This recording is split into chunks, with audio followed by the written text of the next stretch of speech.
Hey there, and thanks for joining us on Chicago Tonight, Black Voices. I'm Brandis Friedman. On the show tonight, pandemic-era funds for childcare are drying up. What that means for parents across the state. As the city awaits confirmation of a new police superintendent, a look at how the community and police can build better relationships. Pull up a seat at the table for Black Restaurant Weeks. We share a preview of what to expect and what to eat. The candles and the fragrance is really the bait to get you here. And meet the Chicago woman whose candle-making classes are bringing light. All that coming up, but our first story tonight, as the cost of childcare rises, what resources are available for parents? Right after this. Chicago Tonight, Black Voices is made possible in part by Fifth Third Bank and by the support of these donors.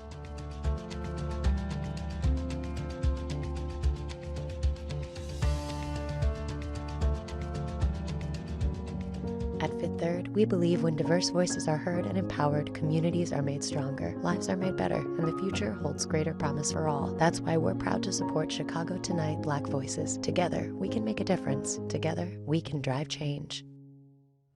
Childcare providers and advocates are warning that the country is on the edge of a childcare cliff as pandemic-era federal funds are set to expire at the end of the month. But some say that cliff is more like quicksand. A report from the Century Foundation shows without that federal funding, thousands of providers would no longer be able to hire and pay staff, meaning rapid shutdowns and families with small children fending for themselves.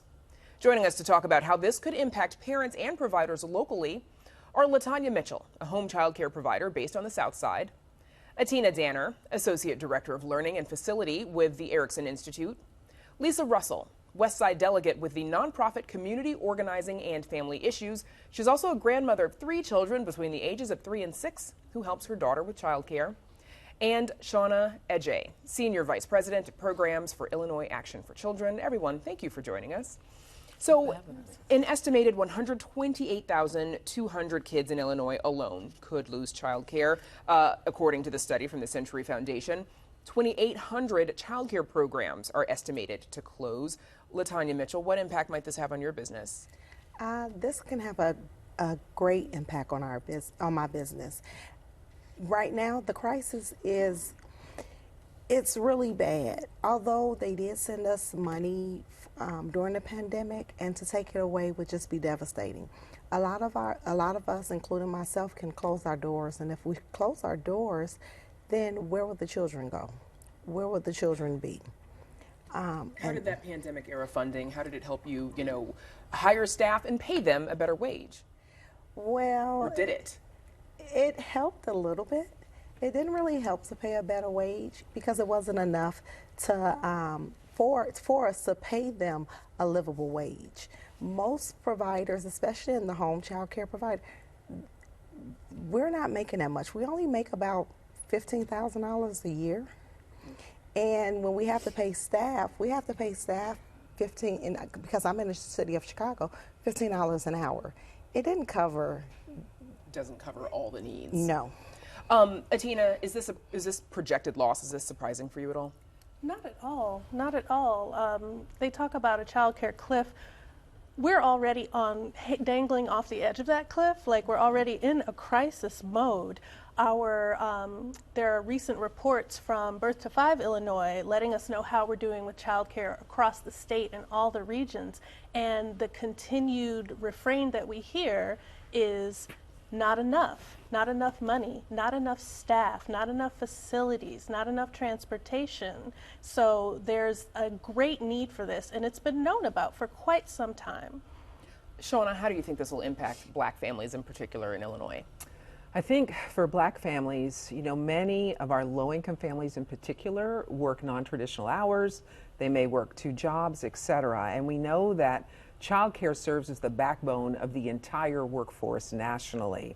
And so without supports, with less access, less choices, it means they have to make that hard decision whether they continue to strive towards self-sufficiency or they are thrown back down into deep poverty. And so I think it will be a tremendous impact on Black and brown families in particular. Lisa, you're currently helping your daughter and your 3 grandchildren with those grandkids are in some childcare, but what has navigating that process been like for you? Just like Sean just said, that this summer my daughter was eligible for all 3 of her kids to go to one school. And so the 3-year-old is in child care, and the other 2 have went on to kindergarten and first grade somewhere else. So the commute going back and forth, so that's where I'm coming in at. I got to try to get to this side of town and take these 2, then try to get back in town and get the 3-year-old. So it's really been an impact on her. And then now, this summer she was eligible, but now she's got a little promotion, so she's a little above the scale. So it's $800 a month for the 2 older children, the kindergarten and first grade, for after school care. So that is just put a dent in. So now she's looking like this, you got to wait here or wait there, what you got to do. So it's definitely, and then I'm just witnessing across the border for it, especially in North Lawndale. Like you said, the black and brown areas is just everywhere. Everybody, you need to get a transportation service because I could come help this person or that person. But yeah. Was it difficult to find childcare, especially for the younger one, the 3-year-old? Well, that's why they're separated, because the 3-year-old, they don't have a spot. And then they also cut 3-year-old classes. And so that's just, because they're in the CPS school. But the 4-year-old, they just opened those classes up. But yeah, then the waiting list is so long for these schools, and that's a whole nother issue, LaTanya, you've been a provider since 2005. Do you find that it's gotten more difficult to secure funding as the years have gone by? Yes, it goes up and down. Some years are better than others. The last few years have been a little better than a few years back when we had another governor in office. When we had the other governor in office, it was horrendous. But funding still isn't enough because we don't make a living wage. We can't, the cost of living is going up. The food is going up, supplies is going up, and a lot of people, there's an exodus in the child care field now. A lot of child care providers are shutting their doors because they can't stay open because there isn't enough funding. You also have child care providers that are on public assistance because of the lack of funding and the low pay in this industry. And that shouldn't be, because a lot of us have degrees. And I'm not just talking about in the centers, I'm saying home child care providers. We have degrees. I hold a degree. I have college debt. I know other providers that hold degrees. And that's something that we hear a lot, that, if instead of being an early child care provider, if you were to join the union and work for CPS, because you have the same educational level, that there's the complaint that you could earn more doing that. Yes. But we still need child care providers, obviously, for the little ones. Atina, as we just heard from LaTanya, why has child care gotten more expensive?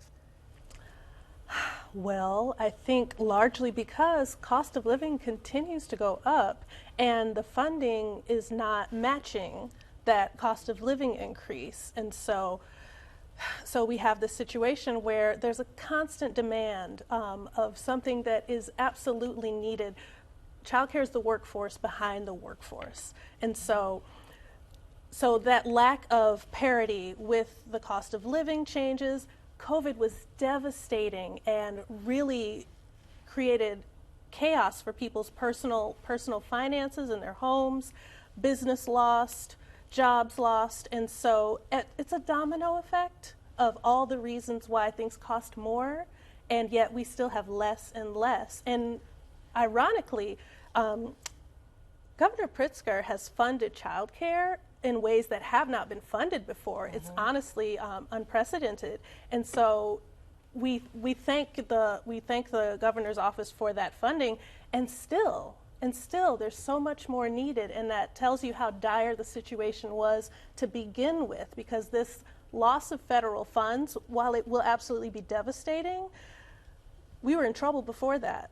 We were in trouble before the federal funds came. It's going to take so much because you're holding up the infrastructure that holds up the entire workforce. Well, and you mentioned Illinois' Smart Start program. Shauna, tell us about that, and do you think it could alleviate some of the issues? So, yes, I believe that the Smart Start program really puts us on a path to make an impact. Unfortunately, very much as my colleagues here have shared, the foundation was already so unstable that even though we're looking at an influx and increased investments, we know that that will only help us maybe maintain, right? Because right now, the inflation was 9% last year. And of course, even with these increases, that does not, provide parity for providers. It does not get folks up to where they need to be from a labor force perspective. We are losing individual staff members to other sectors because we can't pay $15 an hour outside of Chicago. And so we know that right now we are hemorrhaging. We're hemorrhaging from a workforce perspective. Wages have never been close to parity. Wages have continued to be abysmal. And so the efforts of the state and of the governor's office to really increase wages is really paramount to us moving the needle. But without federal investments to back up and further sort of influx the system with cash, we will still be in dire straits. Lisa, we've got about 30 seconds left. What would you like to see from state and federal lawmakers and leaders to support parents and providers? Well, I would like to see the American Rescue Plan. It helped during the pandemic time, and parents got a chance to just breathe and not have to make a decision between food, this or that. So I think, and it's ready to end. So I just think if they can continue, because we have the money, but it needs to be allocated into the Black and brown and the right communities. An extension of that. All right, that's where we'll have to leave it. My thanks to Shauna Ejay, Lisa Russell, Latanya Mitchell, and Atina Danner. Thanks, everybody. Thank you so much. And we're back with more Chicago Tonight Black Voices right after this.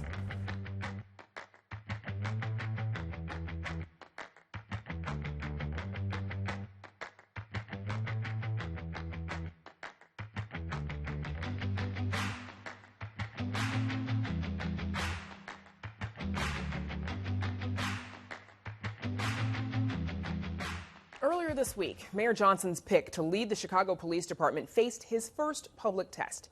CPD Chief Larry Snelling spoke in front of the interim commission overseeing the department. The 30-year police veteran says he vows to improve community relations under his tenure. On a recent episode of Chicago Tonight, we spoke with former CPD members and community organizers about Snelling.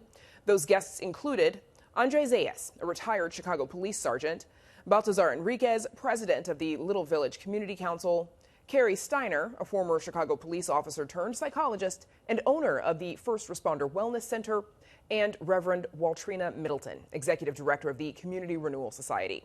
I began by asking Andre Zayas, who worked alongside Snelling in the department, how he thinks the future top cop can build better police-community relations. I think he's in a great position to take over the reins. He understands the academic aspects, the history, and how to deliver a message. I mean, he's a teacher. He's a mentor. One of the fundamentals of law enforcement is that we have to remember we're teachers and mentors, and he is the tip of that spear. Baltazar Snelling has vowed to make improving officer training and wellness his highest priority. He also wants to focus on crime victims and improving relationships with the community. Do you think he's set the right priorities? I mean, we're hoping that he does. I mean, especially in my community, which is an immigrant community, a community that is learning how to adapt to this new America, especially with the asylum seekers. But the problem here is when they do wrong, it's very hard for them to get reprimanded. They have a very strong union, and their union is really the problem, where they will not allow certain things to happen to them.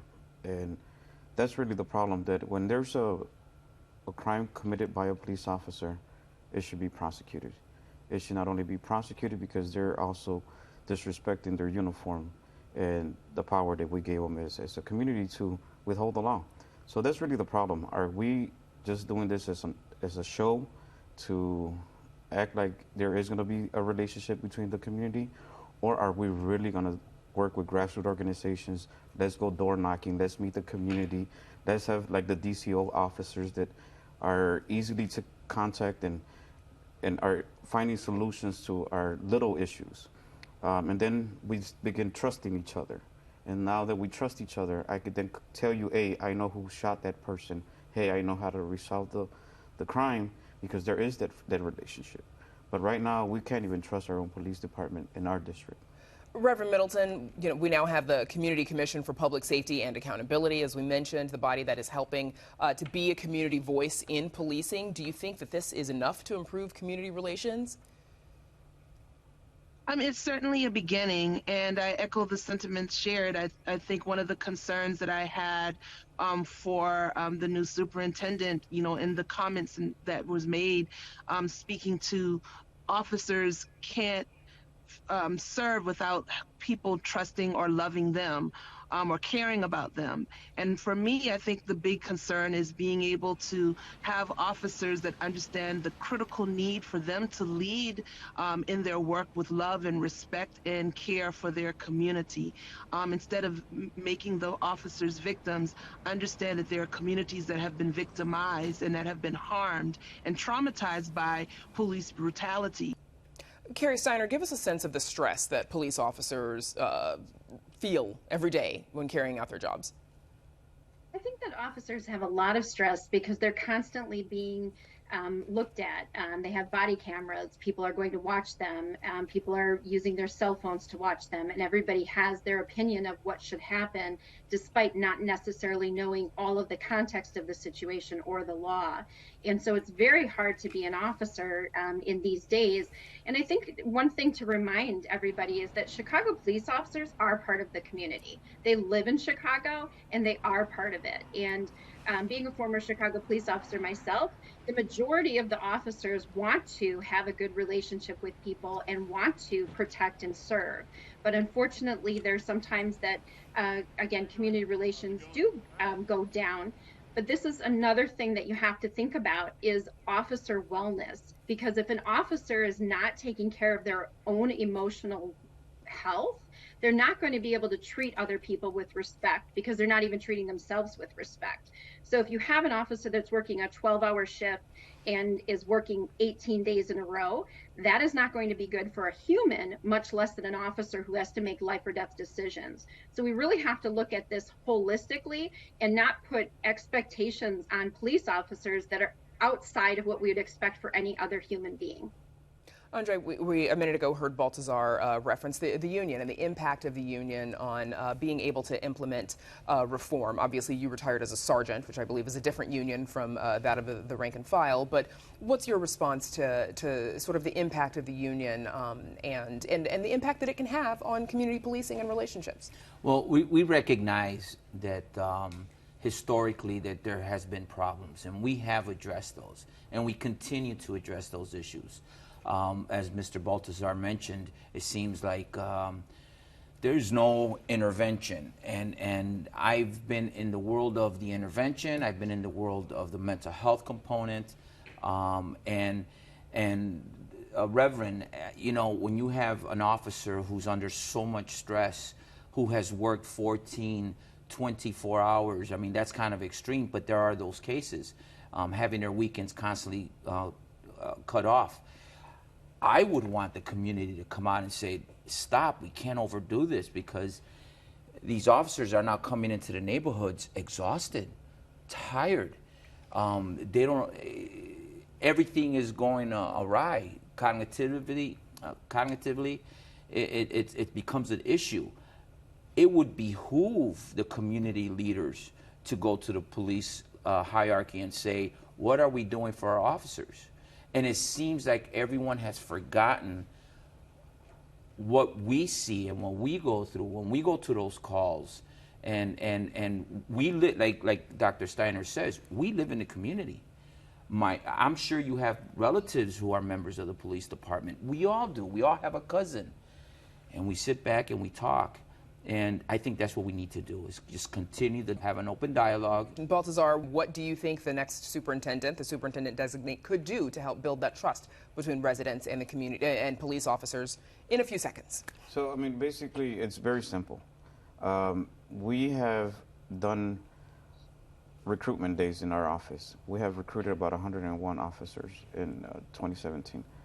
We work along with the Lapa Latin American Police Association and the Puerto Rican Police Association, and we trained, or we learned to. So you're saying by the community helping to organize, bringing in those officers, you're able to help get officers that can form a better relationship and stay in the community.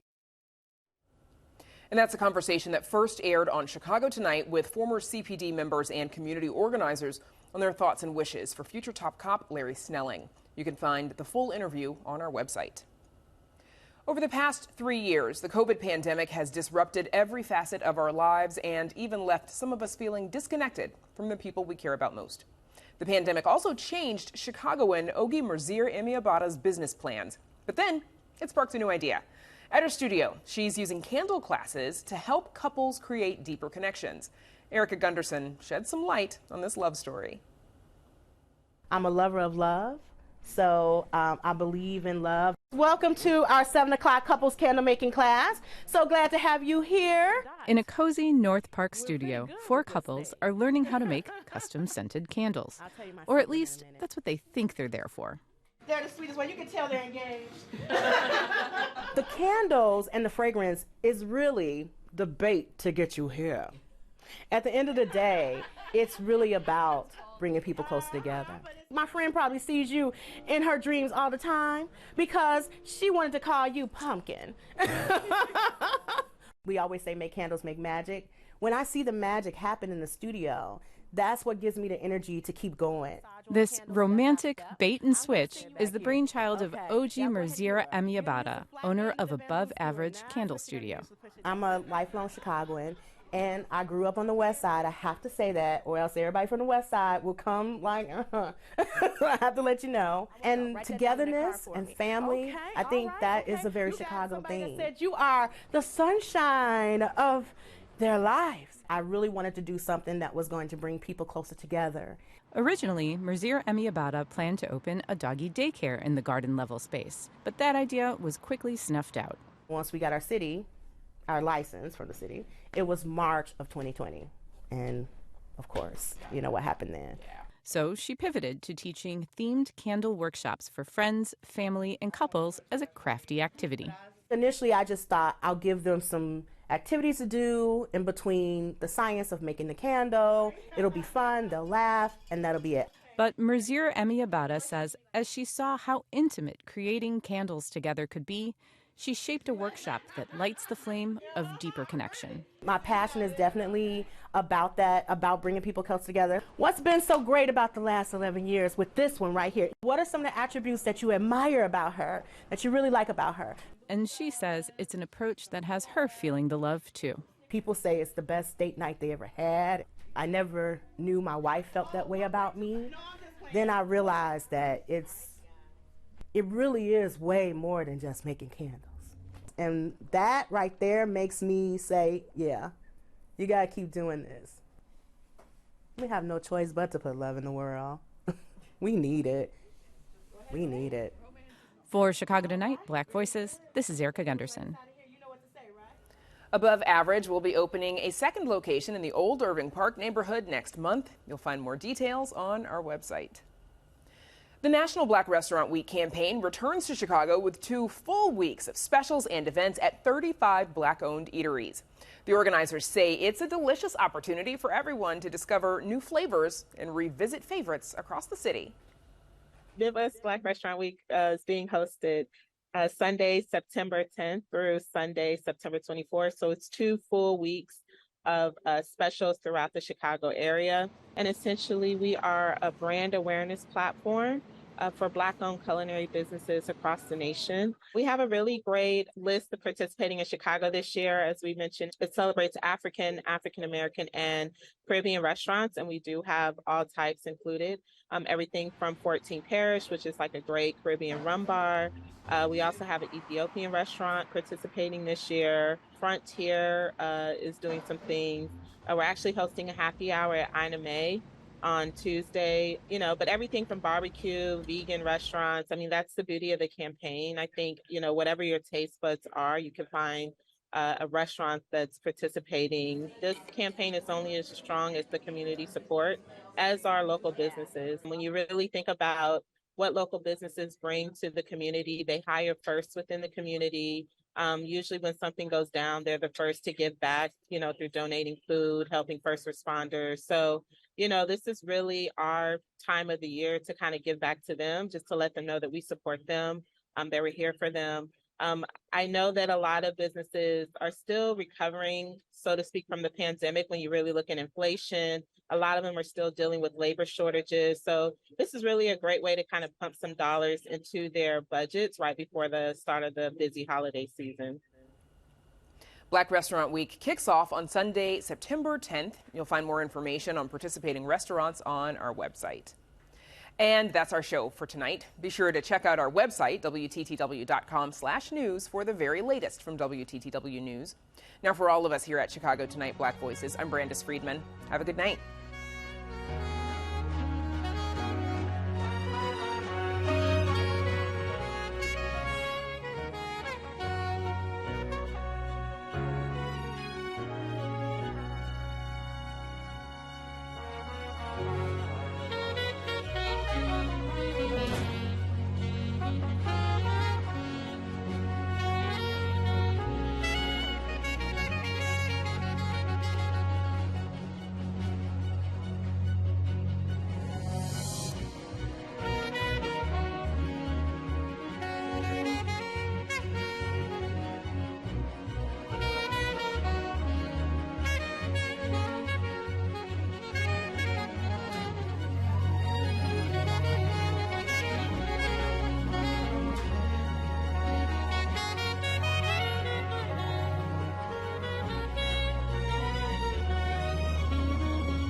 Closed captioning is made possible by Robert A. Clifford and Clifford Law Offices, a Chicago personal injury and wrongful death firm whose attorneys embrace a culture of philanthropy and service by volunteering their time, expertise, and guidance to help others in the greater Chicago community.